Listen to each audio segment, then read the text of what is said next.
Am I a good teammate in terms of what that was? Those things can align. You can see when that is misaligned, when all of a sudden somebody, what they would call a ball hog, somebody takes the shot all the time and they won't pass it around, and you're like, Ronaldo, what are you doing, right? And it's one of these things where like, you are more concerned about your identity than you are about the team winning. That's a problem. That's when you can see there's a misalignment of goals.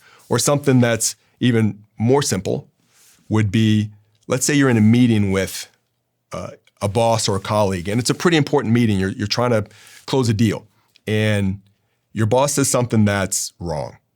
Now, you have to make a decision. You could either correct your boss in front of everybody, or you could preserve his or her dignity and address them at a later time. You have to decide which one of those is most important.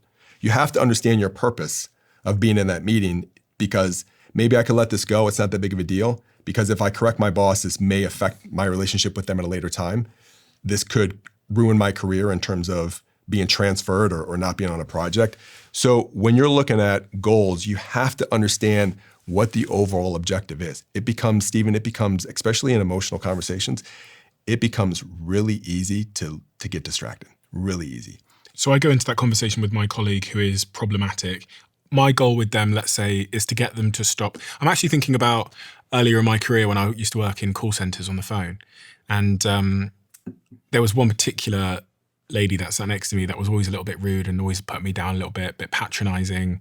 So I in hindsight, wish I could have, taken her aside and had a conversation with her and said, listen, the way you're speaking to me is very disrespectful, or you're putting me down or patronizing me. Please, can you stop doing that? My goal would have been to get her to stop. It is to get her to do that, but the crux of that is to understand why she's doing it, because that's going to allow me to fix this in some way if it's fixable. I'll share this story with you. In 1991, an 11-year-old girl named Jaycee Dugard was kidnapped by a man named Philip Garrido and his wife Nancy. And Philip and Nancy kept Jaycee Dugard for 18 years.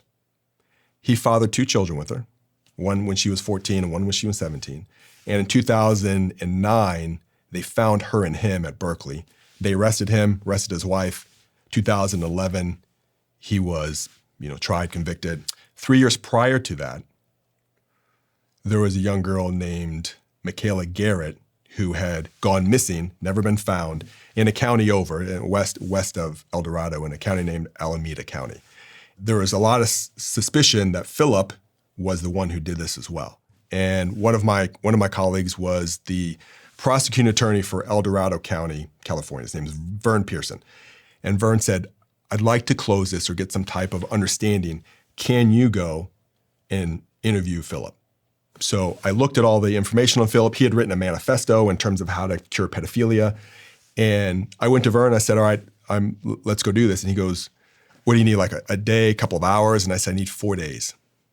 And my goal was to do a deep dive into the things that he had done. He was a serial rapist, a serial kidnapper, and to understand his life in the time frame by which Michaela Garrett went missing. And so this was the evolution of what I was trying to do. So I show up, he walks in, says, who are you? I said, well, I'm Special Agent O'Neill. I'd like to talk to you about your history. I read your manifesto and I had some questions.